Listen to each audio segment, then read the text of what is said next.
मराठी वर्णमाला. तर वर्णप्रकार हा घटक आहे. प्रमुख 3 प्रकार: स्वर, स्वरादी, व्यंजन. पहिला प्रकार बघू आपण वर्णप्रकारातला स्वर. स्वराचे मुख्य 3 प्रकार पडतात: ऱ्हस्व स्वर, दीर्घ स्वर, संयुक्त स्वर. तर ऱ्हस्व स्वर कशाला म्हणतात? तर जे स्वर उच्चारण्यासाठी कमी वेळ लागतो त्यांना ऱ्हस्व स्वर म्हणतात. ज्या स्वरांचा उच्चार करण्यासाठी जास्त वेळ लागतो त्यांना दीर्घ स्वर म्हणतात. आणि संयुक्त स्वर कोणते? तर संयुक्त स्वर म्हणजे ह्या 2 स्वरांपासून बनलेले जे स्वर असतात त्यांना संयुक्त स्वर असे म्हणतात. तर संयुक्त स्वर कसे बनतात हे आपण बघू. संयुक्त स्वरातलं पहिलं आहे ए. ए कसा बनतो? अ अधिक ई, हा ए बनतो. आणि ऐ. ऐ कसा बनतो? आ अधिक ई. तर संयुक्त स्वर म्हणजे 2 स्वरांपासून एकत्र येऊन जो स्वर बनतो त्याला संयुक्त स्वर असे म्हणतात. हा स्वर झाला. स्वर 12 आहेत. स्वरादी 2 अम आणि आहा आणि व्यंजन 34 आहेत. तर या व्यंजनांचे मुख्य 3 व्यंजनांचे मुख्य 5 प्रकार पडतात: स्पर्श व्यंजन, अर्धस्वर, उष्मे, महाप्राण आणि स्वतंत्र. हे या व्यंजनांचे प्रकार पडतात. तर स्पर्श व्यंजन कोणते? तर शक्यतो हे जी आपली 12 खडी थोडक्यात वर्णमाला आहे ती आपल्या पाठच पाहिजे. स्पर्श व्यंजनामध्ये मुख्य 3 प्रकार आहेत: कठोर, मृदू, अनुनासिक. तर पहिला प्रकार आहे कठोर वर्ण. पहिला आहे कठोर. कठोर वर्ण म्हणजे काय की ज्या व्यंजनात उच्चाराची तीव्रता कठोर असते किंवा जास्त असते त्यांना कठोर म्हणतात. आणि ज्यांच्यामध्ये उच्चाराची तीव्रता कमी असते त्यांना मृदू म्हणतात. कठोर व्यंजनं कोणते आहेत? आपण क ख ग घ लिहितो त्यातले जे पहिले 2 आहेत क ख च छ ट ठ त थ प फ हे कठोर व्यंजन आहेत. मृदू कोणचे? ग घ ज झ ड ढ द ध ब भ. त्यानंतरचा स्पर्श व्यंजनामधला पुढचा प्रकार आहे अनुनासिक. अनुनासिक म्हणजे की ज्या वर्णांचा उच्चार नाकातून किंवा नासिकातून होतो त्यांना अनुनासिक असे म्हणतात. मग ते कोणते आहेत? ते आहेत ण, ञ, न, न आणि म. पुढचा प्रकार आहे अर्धस्वर. अर्धस्वर आहेत य, र, ल आणि व. त्याच्यानंतर पुढचा प्रकार आहे उष्मे. तर उष्मे म्हणजे घर्षक किंवा उष्मे म्हणजे की मुखाट वाटे यांना उच्चारताना जोरात हवा बाहेर टाकली जाते. श, श आणि स म्हणून यांना उष्मे असे म्हणतात. त्याच्यानंतरचा प्रकार आहे व्यंजनातला महाप्राण. महाप्राण म्हणजे की ज्या वर्णाचा उच्चार करताना फुफ्फुसातली जी हवा आहे ती तोंडावाटे जोरात बाहेर फेकली जाते. ह म्हणजे फुफ्फुसातून हवा बाहेर फेकली जाते म्हणून याला महाप्राण असे म्हणतात. आणि पुढचा प्रकार आहे स्वतंत्र. तर स्वतंत्र व्यंजन आहे ळ. तर हा जो चार्ट दिलेला आहे हा आपल्या पूर्ण पाठ पाहिजे. हा पाठ केला की आपल्याला वर्णमालेवरील प्रश्न सोडवायला सोपे जातं. चला तर त्याच्यावर आधारित आपण आता प्रश्न बघूया. त्याआधी हे जे आहेत 2 क्ष आणि ज्ञ यांचा आपल्या वर्णमालेत समावेश होत नाही तरी संयुक्त व्यंजन आहेत.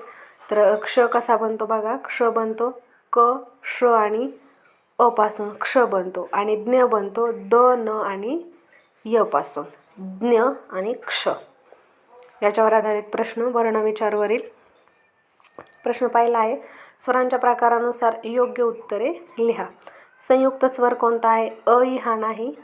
अ उ आ ई ऐ हा संयुक्त स्वर. ऐ कसा तयार होतो? तो पर्याय क्रमांक 3. पुढचा आहे ऱ्हस्व स्वर कोणता? यातला ऱ्हस्व स्वर कोणता? ऱ्हस्व स्वर कोणते आहेत? अ ई उ रू रू. यातला ऱ्हस्व स्वर आहे अ. पुढचा प्रश्न आहे सजातीय स्वर कोणता?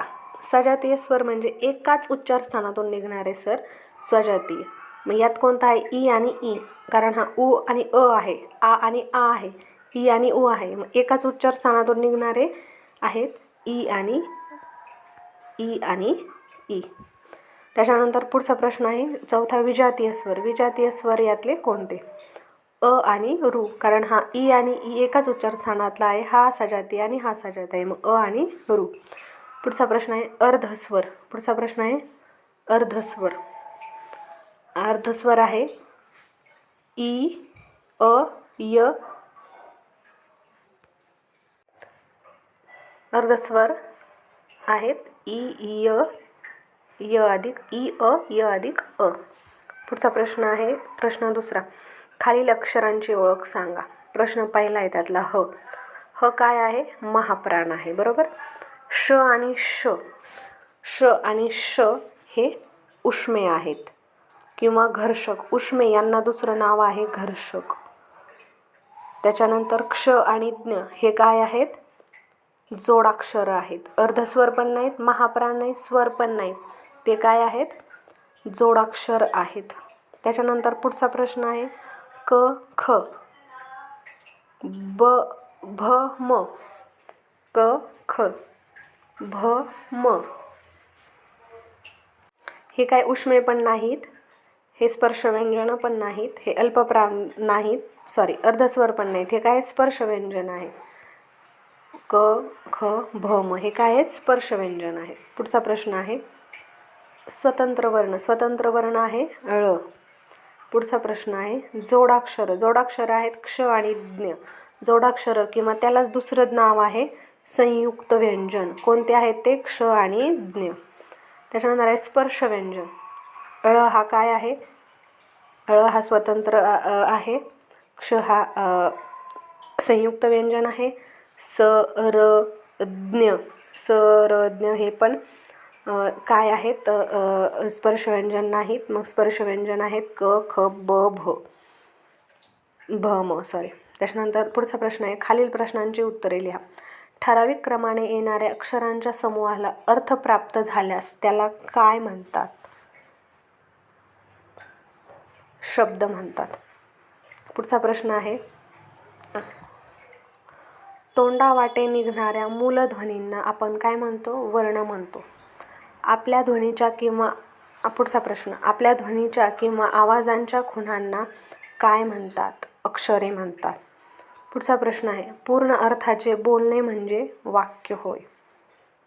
पुढचा प्रश्न आहे कंठ म्हणजे गळा. 6वा प्रश्न, कोशातील शब्दांचा शोध घेण्यासाठी कशाचा उपयोग होतो? शब्द, वर्णमाला, प्रकरण, निबंध. वर्णमाला. मराठी वर्णमालेत एकूण किती वर्ण आहेत? हा प्रश्न येऊ शकतो. हा प्रश्न शक्यतो तुम्ही लक्षातच ठेवा. मराठी वर्णमालेत एकूण 48 वर्ण आहेत. हे पाठच पाहिजे प्रश्न. पुढचा प्रश्न आहे संयुक्त नसणारा स्वर सांगा. संयुक्त स्वर कोणते कोणते आहेत आपले? ए, ऐ, ओ, औ.